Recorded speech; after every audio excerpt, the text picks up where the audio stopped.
Ассалаумағалейкум, қайырлы кеш баршаңызға. Қазір бір өлең оқып берейін, тыңдап астына белгілеп кетіңіздер енді.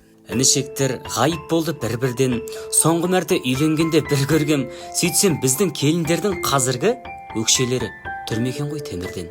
Бойдақ кезде дауыс естілген алыстан, сонда жатыр мысық болып арыстан, әйеліңді бүйту керек, сөйту керек дейтұғын, өкше астында қалды не бір данышпан.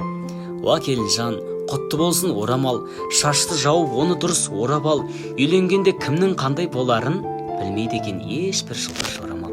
Айгалатын сәйгүлікті байлама, ұлттың ұлын меніңкі деп ойлама, ол елдігі етігімен су кешсе, батырым деп қолдап қойшы жай ғана.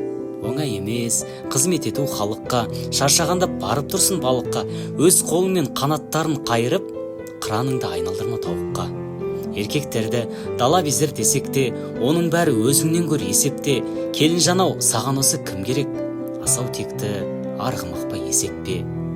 Бақытты өмір сүру үшін ел керек, ел үшінде жүру үшін жер керек. Елдің жердің қамы үшін қазаққа сенің темір өкшең емес, нағыз қазақ ер керек.